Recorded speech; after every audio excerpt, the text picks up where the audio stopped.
Audio Jungle.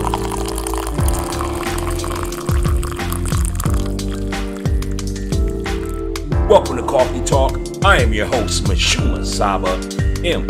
Saba, and this is our Cultural Variety Podcast. Stay tuned.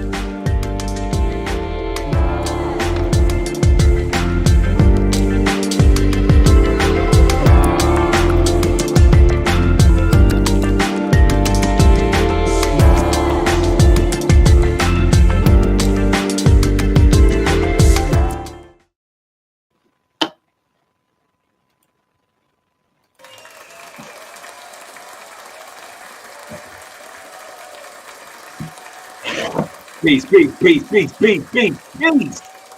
And welcome to Coffee Talk Podcast, the Cultural Variety Podcast show. This is our grown folks social hour. How are y'all doing today? No doubt. I'm going to get some of the lighting out my eyes, because I don't want to see the glare too tough on my glasses. But how y'all doing today? Thank you for the applause. Also, this is Coffee Talk Podcast, the Cultural Variety Podcast show. This is our grown folks social hour. And how y'all doing tonight, man? Today is June 3rd. That's right, it's June 3rd. And we finally hit the 90-degree weather mark here in the Twin Cities. And we all happy about that. We're happy because our humidity has not kicked in yet. You know what I'm saying? Minnesota is known for some rough humidity to be a northern state. You know, our humidity has been told to me that it is similar to Texas, you know. So, yeah, man, we definitely got that thick shit coming. But right now, it's beautiful weather. I went out to the lake the other day, man. It was Memorial Day last week, I believe. I don't be knowing what days holidays be on. You know, I don't celebrate them that tough. But I went out there during Memorial Day, man, and it was nice. Me and my son walked the lake, and that's about it, you know. But it was very nice, man. It was very nice as far as being along some water and just seeing a bunch of your kinfolk, you know what I mean? Enjoying themselves on a positive note, you know. But yeah, we are here tonight in the Coffee Talk Podcast studios. Some of y'all are missing basketball. I guess the game don't come on until tomorrow. I just found that out. I was looking for it myself. I turned to ESPN and TNT, and I'm like, damn, where the game at? You know, what's tonight? Saturday? Yeah, they're supposed to have a game tonight. You know what I'm saying? But I guess, you know, brothers got to have their break. But speaking of that, you know, what is your thoughts on the NBA Finals thus far? I'm going to tell you what. Before you even tell me what your thoughts are, you know we can't never start the show without giving you its flavor and the wise words. So again, thank you for tuning in to Coffee Talk Podcast, the Cultural Variety Podcast show. And I am your host, Mashuma Saba, M. Saba, and this is our Cultural Variety Podcast. Y'all going out tonight? About 10 o'clock if you was going out. You're probably walking out the door, sweating. You know how you ladies are, man. Y'all's hair fall down and shit. I know my mother, man. My mother used to just sweat. So she, back in her days, man, she used to do her hair. And by the time her friends would arrive, and she'd be like, come on, girl, let's hurry up and run out the door for my hair fall down. You know, because she just sweat. You know what I'm saying? So is that what y'all be going through when y'all be, when your girlfriends come and pick y'all up? You know what I'm saying? Y'all's hair get the makeup getting the smearing and shit. You know, I don't know. You know, people, you know how black people are. We so good at telling somebody to come pick us up and then we ain't ready. Tell me I'm lying. All right, so listen. If you're new to the show, man, this is Coffee Talk Podcast, Culture Variety Podcast Show. We never start the show without giving you its flavor as well as its wise words, man. Now, wise words are um, just affirmations, words of wisdom, empowerment from our people, whether that's a doctor, lawyer, scholar, poet, entertainer, sports athlete. We like to give you some positive affirmation, man. So we created what we call wise words. So we definitely give you that, and we always got to give you the flavor. We don't start the show without putting the cream in the coffee. You know what I'm saying? We got to mix it up. I like cream in my coffee, man. You know, or my latte. You know what I'm saying? But anyway, let's go ahead and give you the flavor. All right. So tonight's flavor is the benefits of Chardonnay. And why the benefits of Chardonnay? Well, I'll tell you why. One is because it was a beautiful day today. It wasn't muggy. It was, again, a perfect day to be at the lake, you know what I'm saying, or on your patio or whatever, drinking some wine. Why not? You know what I'm saying? And by the way, my ass ran into some real watermelon last night. So that's what I'm saying. You might as well have you some wine, a little bit of fruit on the side, sitting on the patio. It's so chill like that. But anyway, today's flavor is Chardonnay, and we're going to talk about what the benefits are. So let's go ahead and do that. The benefits of drinking a clear wine, you can call it a clear wine, some call it a white wine, blah, blah, blah. But the benefits of drinking a Chardonnay is the antioxidant that helps reduce the cardiovascular possibilities. It reduces the cardiovascular disease. You know, it helps anyway. You know what I'm saying? It's a strong antioxidant, you know. So that's one of the benefits. The other benefit is that it improves lung health. You know, it's low in sodium, it's cholesterol free, and it also, most importantly, and one of the reasons why you should be enjoying some wine this evening is because it can regulate blood pressure as well. So that's why I felt like we should go with Chardonnay as today's flavor. So today's flavor here at Coffee Talk Podcast is Chardonnay, and those are the health benefits. All right. Next up is the wise words. Again, we never start the show without giving it its wise words. You know what I'm saying? We definitely got to have our wise words. So the wise words tonight comes from a comedian, an actor, and somebody that really helped push hip hop through his weekend night television. I don't even like how that sounds, but anyway, Arsenio Hall used to have a late night show. That sounds much better. He used to have a late night show, and he really pushed hip hop, man. He used to have all the artists on there that other late night shows just wasn't having as guests. You know what I'm saying? So he really pioneered that, and so we definitely want to honor Arsenio Hall by having his wise words tonight. Arsenio Hall was born February 12, 1956, out of Cleveland, the land. You know what I'm saying? And he went on to not just be a great comedian, not just be a great actor in comedy, philanthropist, but he also went on to become everybody's best friend. You know what I'm saying? You know how you have your favorite TV shows or your favorite characters and whatnot, and being the fact that, you know, that's Eddie Murphy's best friend, you know, Eddie brought him along as well. So they both succeeded in life. You know what I'm saying? And that's what you should do. Always look out for your main partner, you know what I'm saying? And he should be looking out for you as well. So that's just part of that affirmation. But again, the wise words are Arsenio Hall. He was born, I'm sorry, y'all. He was born February 12th, 1956. He is the winner of the 1988 NAACP Award. And also, he's a winner of a 1989 American Academy Award for supporting actor of a comedy, and that comedy was Coming to America. You know what I'm saying? What was y'all's favorite scene? Let me know. What was your favorite scene in Coming to America that had Arsenio's parts in it? Go ahead and let me know. Put that in the comments. And also, he played in another great film of ours, Harlem Nights.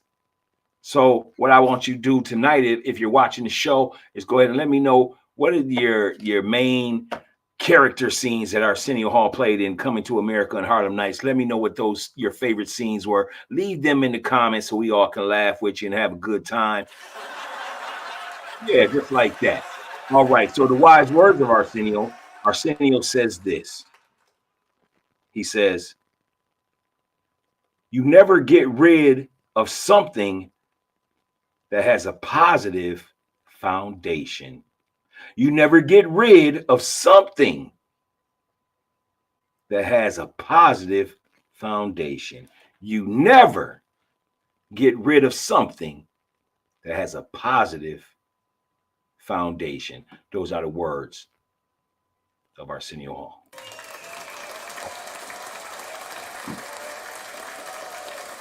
All right.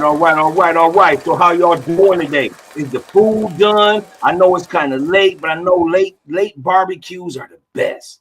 You know what I'm saying? Especially when you're in the backyard, you got your patio going. You know what I'm saying? You ain't getting bit by the mosquitoes. You know what I'm saying? And you're just really enjoying enjoying the evening. And there's some good barbecue sitting right over there. You know what I'm saying? Not too much because, you know, we get away from that meat. You know what I'm saying? We got to get away from that meat, that red meat. But, you know, a little slice, you know, a little proportion. You know how the cook say, you got to eat proportionately. You know what I'm saying? But just a little slice, not a lot, not even that much that week. Just a little slice if that's what you're doing. You know, give you some chicken or a little slice of steak or whatever. All right.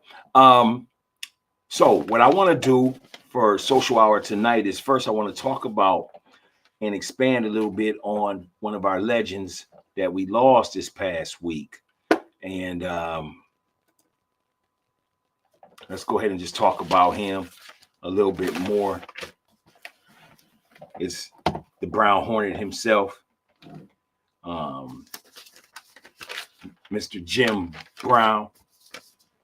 And let's go ahead and discuss Mr. Jim Brown. Just give me one moment, though. I'm just looking over some of my stuff here before we begin. And that's why I got Jim Brown as the backdrop. Y'all see the backdrop? Let me know you like it. You know what I'm saying? The Brown Hornet. You know? Definitely a hero. Well, all right. Anyway, let's go ahead and dive in coffee talk style for this first segment. We're going to go ahead and just talk about Mr. Jim Brown, all right? Mr. Jim Brown first was the first African-American to win the Burt Bell Trophy in football. But let's go ahead and elaborate a little more. In his first year with the Cleveland Browns in 1957, Jim Brown led the National Football League with 942 rushing yards and was selected as NFL Rookie of the Year. He led the league in the rushing for 8 seasons. In 7 of his 9 career seasons, Mr. Brown rushed for 1,000 yards or more. He was selected as Football All-Pro in 1957, 1958, 1959. His career total rushing yardage was 12,312 yards. And that record stood for 19 years in the NFL. Brown was given the Burt Bell Trophy as the most valuable player in the NFL in 1963, becoming the first African-American to win the award. Brown was voted football or football's running back. Might as well call, he was a fullback actually, but fullback, running back of the decade in 1950 through 1960. So he was the top back for 10 years, y'all. 10 years. And he was selected to the Hall of Fame in 1971. You know what I'm saying? Mr. Jim Brown. What's y'all's thoughts on Jim Brown, man, from Cleveland?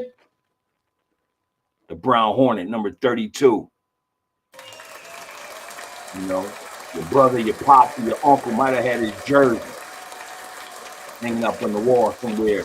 Well, back when y'all used to wear starter jerseys and all that. Some of you young kids know about that, but y'all don't know the the full extent of how brothers used to wear and even get into fights over jerseys or Jordans and all of that, you know. But yeah, so one of the first things I do want to talk about with tonight's subject is this.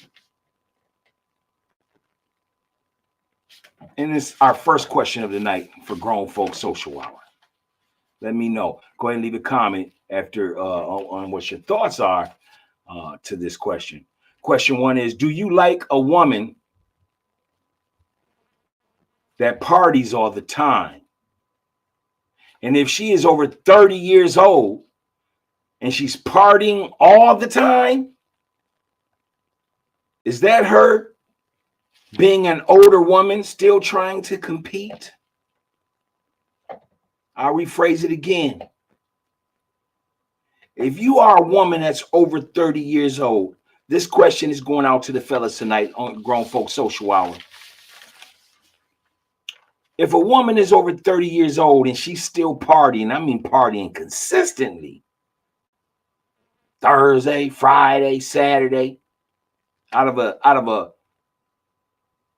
3.5 or four weekend in a month, 3 of those weekends out the month, she's steady partying. Where the kids at? Who's taking care of the kids? The kids is always being dropped off somewhere. She's partying.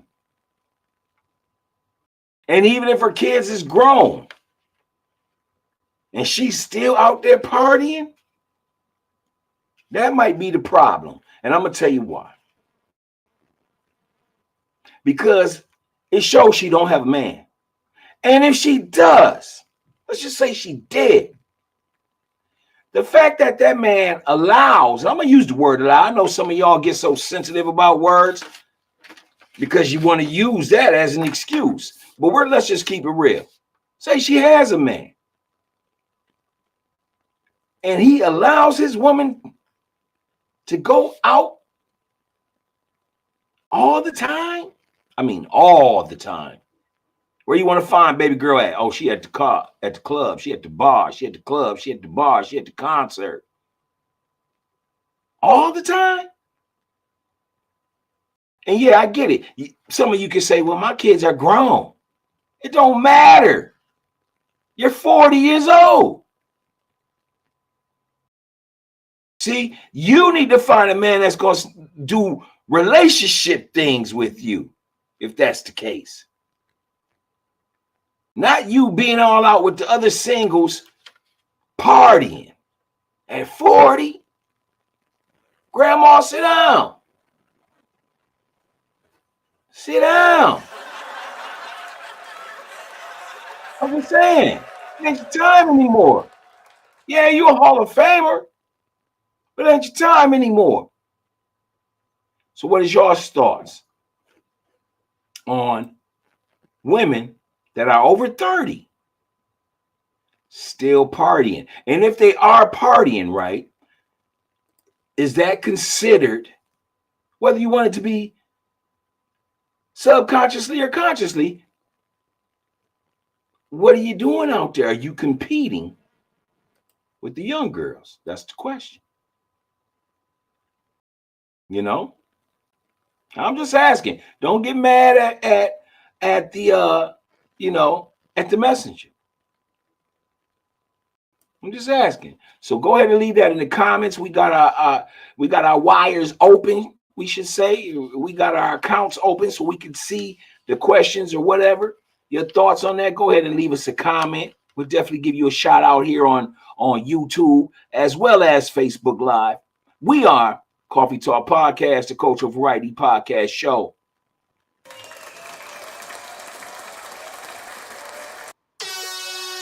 And this is our Grown Folks Hour. What y'all sipping on tonight? It's 10:21. If you ain't where you supposed to go by now or headed that way, you are late. And the person that's coming to pick your ass up is mighty mad because you probably got them outside in the car waiting for your black ass. I told you, ain't that how it is? We be some, yeah, I'll be ready. And then people pull up and you ain't ready, right? But the first question of the night for the Grown Folk Social Hour is: look, at 30, is it a wrap? At 30, should you be hanging it up? Are you going to the bar? Okay, so say you went to the bar, you stepped out for dinner or whatever it was that you consider going out today, right? Next weekend, are you going out? And the weekend after that, are you going out? And the weekend after that, are you going out? Go ahead and let us know. Leave a comment. Let us know why. And also, let's double back on it and make it a two-part question. Is, do you feel that if you are over 30 and you are going to these bars or you going to these clubs, subconsciously, it looks like, and I say subconsciously because you might not be aware of it, but from the outside looking in, it looks like you're trying to compete with the young girls versus trying to find something new. I mean, I see people, we were just talking about this, I see people now at the clubs and the bars with people my kids' age. You know, no, not my middle kids that are 17, but my firstborns, you know, that are in their early 30s. You know, I'm not partying with nobody that my kids hang out with.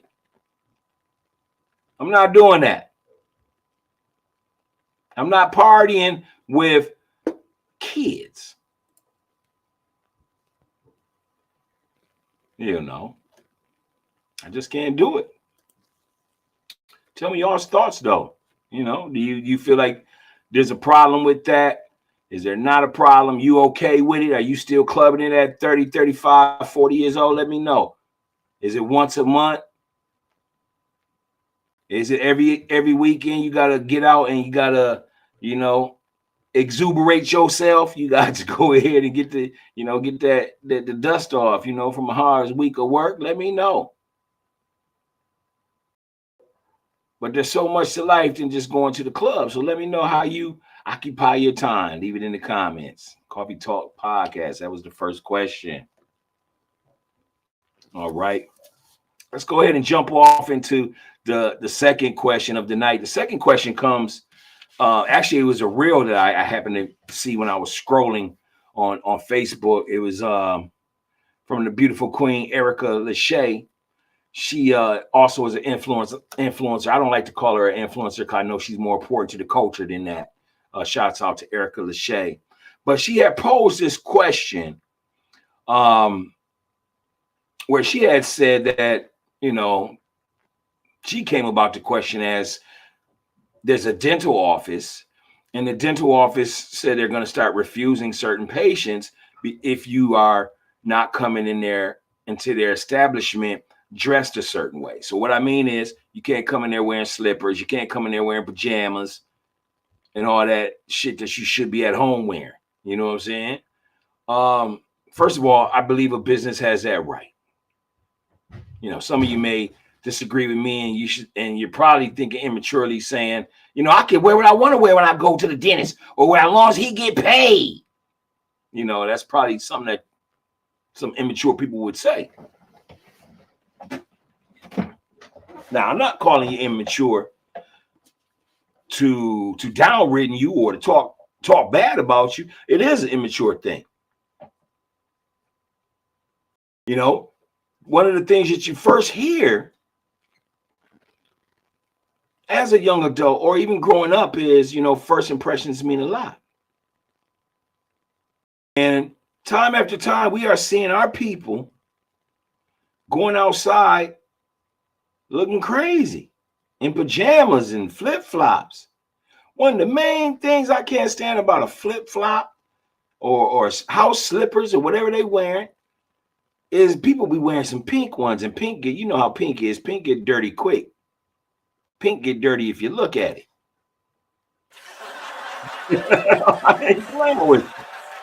So basically, Erica Lachey was basically saying we got to do better, y'all. We can't be just going out here looking crazy. And if you are going out there wearing some house slippers, going to the store, stopping at the bar, going here, going where, all this, where everybody can see you, that you might have some type of psychological or mental issue, you know. Because most of those people that are like that is wilding, you know what I'm saying? They're acting crazy out there. They are always your loud family members or whatnot, and just not acting civilized. So, you know, we ain't talking about it. We're just trying to big our people up here at Coffee Talk Podcast. Let me know what your thoughts are. Do you feel like it's okay for people to wear pajamas and go to the grocery store real quick? I mean, let us know. Leave it in the comments. Let us know. Is that acceptable to you? Or what about when people wear the dirty flip flops? You know, or what if you are sagging? What if you out in the streets running errands and your butt and your ass is hanging out because your pants, you ain't got no belt on? Let us know how what's your thoughts on that? Leave it in the comments. Hey, man, we're just trying to get better, right? You got to do better. To do better, you got to put effort into it. You know. Also, yeah, Coffee Talk Podcast, Grown Folks Social Night. Let's go ahead and talk boxing, shall we? So they're saying Errol Spence, who holds 3 belts, the IBF, the WBA, and the WBC, actually 4, and Ring Magazine belt, is bound to fight WBO champion Terrence Bud Crawford for undisputed, all the belts on the line. And it's supposed to take place on July 29th. I'm excited for this fight. I know all us true boxing fans are. I'm going to say it like I said it the other night when Haney fought Lomachenko, that this is going to be a 50-50 fight. And what do we mean by 50-50 fight? Meaning that, shit, either one of them can pull out this victory. I like them both, too. It's really hard for me to go ahead and select a winner. But I will say that I'm looking forward to the fight. You know, I've been a boxing fan for quite some time. And, you know, we want to see who are the true champions out here. You know what I'm saying? So the best got to fight the best. That's really what we all about. And that's what we support here at Coffee Talk Podcast. So Errol Spence and Terrence Bud Crawford's getting ready to fight for undisputed. Who do you think is going to win that? Who do you think is going to win that? Don't ask me. Don't ask me who I think, because I don't know, man. I don't know. It's going to be a great fight, man. I don't know. I know I'm not going to miss that fight. You know, I'm not missing that fight. It's going to be a great one. Also, what's your thoughts on that Haney Loma fight, man? You know, when I first watched that fight, right? That was last week or 2 weeks ago. When I first watched the Haney Loma fight, man, you know, in my mind, I said, hey, Loma won that fight. Then I watched it a second time, and I saw the body blows that Haney was throwing, you know, and Haney's never been a man of knockout power, but he was scoring a lot. You know, he was beating that boy's guts up. Pause. But, you know, so I started to think, you know, maybe, you know, Haney won. And besides, I'm old school. I'm old school when it comes to boxing. I feel like you got to beat the champion to get the belts. You can't get the belts just because of some points or what a judge says. You know, you got to really beat the champ. And Loma didn't do that. So I started to waver towards Haney. But my whole point of it all is that I believe Devin Haney needs to give Loma a rematch if he decides he's going to stay at 135. Reports are right now is that Lomachenko is stated that Haney doesn't want the rematch. But then on the other hand, I also heard that they offered Loma a rematch, and Loma don't want to fight. So I don't know who to believe there, but yeah. So Haney's thinking about going up to 140, and if he chooses that route, he's going to fight. What is it, WBC or WBO champion Regis Prograis, who is a great fighter in his own regards at 140, a champion. So um, we have to wait to see if Haney gonna move up and fight at 140, or is he gonna go ahead and run it back with Loma? I really think they should run it back, though. Go ahead and run it back, man. That's what all great champions do. You know, when Floyd Mayweather fought, forgot the brother's name, the Mexican dude. But anyway, they thought Mayweather had lost the first fight, so they ran it back. And this time, Mayweather just beat the boy, senseless. It was the guy that fought Adrian Broner, the Mexican dude. But I forgot his name, y'all. I know y'all know. I could easily look it up, but I'd rather y'all just leave it in the comments. But anyway, yeah, Mayweather had ran it back. So I believe that Haney should just, it was a close fight. That's all I'm saying. It was a close fight. Look, because it was close and you have too much of that, Loma won, Haney won, run it back. So let us know what your thoughts are. Who won that fight between Haney and Loma? And do you think Haney should risk that? I mean, he won. He won. It was a unanimous decision. Do you think that he should do that fight again and risk that and then go ahead and go on off to the riches of fighting Regis Progress and getting a belt at 140? Or do you think about, look, man, it's all about pride, and you should give the man Loma another shot? What's y'all's thoughts? Leave it in the comments and let us know what you think. All right. So before we get ready to end our show tonight, we just want to go back to talking about Jim Brown as we get ready to leave for this evening. Jim Brown is the 11th leading rusher in NFL history now. And his yardage is 12,312 yards, and that's from 1957 to 1965. There's 5 other rushers that are at the very top of the list, if you're wondering who are the top rushers in the history of the NFL. Number 1 is Emmitt Smith, followed by Walter Payton, followed by Big Frank Gore. Remember Frank Gore from the 49ers, y'all? Name another team that Frank Gore played on. Leave it in the comments. Also, Detroit's very own Barry Sanders and former Minnesota Viking Adrian A.P. Peterson. So those are 5 of the top rushers in NFL history, and Jim Brown ranks number 11th. So that just shows you what it takes to play that long in the NFL, man. You got to be a warrior to take those hits. And Jim Brown retired at a young age and went off to do some movies. Some of the movies that he did was The Dirty Dozen is one of the great ones, and I'm gonna check that out.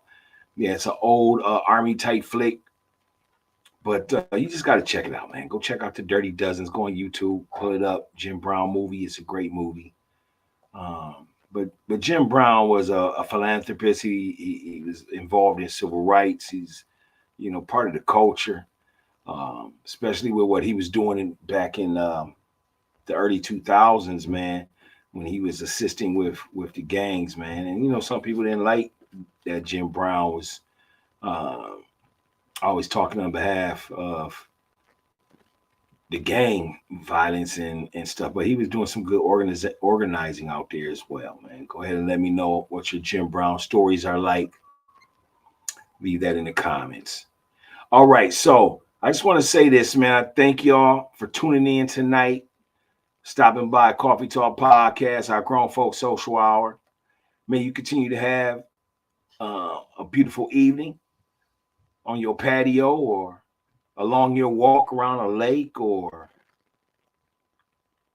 at one of those evening patio parties or whatever, sipping on a hookah or smoking on a cigar, whatever y'all do. Go ahead and enjoy yourself tonight, man, and be safe and be positive. That's all for me tonight. This is your boy, Mashuma Saba, M. Saba. And this is our cultural Variety Podcast Show. I'm gonna hit y'all with the universal peace sign, man. And I'll see y'all soon, man. Enjoy yourself and stay sucker free.